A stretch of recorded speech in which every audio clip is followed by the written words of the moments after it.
રાજકોટના ગોંડલમાં માર્કેટિંગ યાર્ડમાં ટેકાના ભાવે તુવેરની ખરીદીનો પ્રારંભ કરવામાં આવ્યો।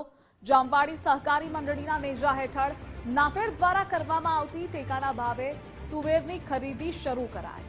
પ્રથમ દિવસે 100 માંથી 20 ખેડૂતોને તુવેર લઈ માર્કેટ યાર્ડમાં બોલાવવામાં આવ્યા। માર્કેટ યાર્ડના ચેરમેન અલ્પેશભાઈ ઢોલરિયાએ ખેડૂતોનું મોં મીઠું કરાવી સન્માન કર્યું। ખેડૂતો પાસેથી 1510 રૂપિયાના ભાવે તુવેરની ખરીદી કરવામાં આવી।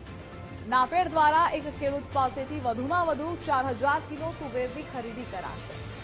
જામવાડી સહકારી મંડળીએ ખેડૂતો અને મજૂરોને છાશનું વિતરણ કર્યું। સૌરાષ્ટ્રના ખેડૂતોની 900,000 રૂપિયા જેવી જ્યારે મગફળીના ભાવ જતા હતા ત્યારે સરકારે ઊંચા ભાવે ખરીદી કરી અને ખેડૂતોની ખભે ખભો મિલાવીને સાથે ઊભી રહી છે।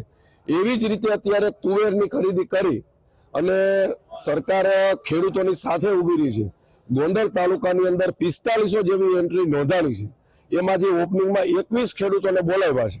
ટેકાના ભાવે જે તુવેરની ખરીદી ચાલુ થઈ છે, અમારા ગોંડલ માર્કેટિંગ યાર્ડ ખાતે તુવેર લઈને આવેલા છીએ।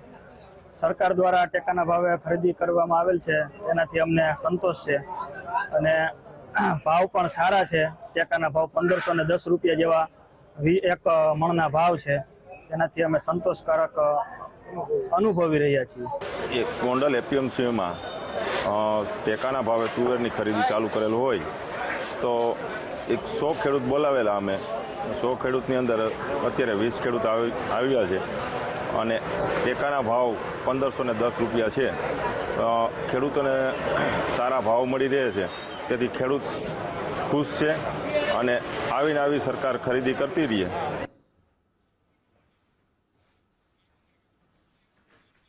પ્રથમ દિવસે 20 ખેડૂતો તુવેર લઈને આવ્યા હતા, તેઓનું સન્માન કરવામાં આવ્યું, મોં મીઠું કરાવી।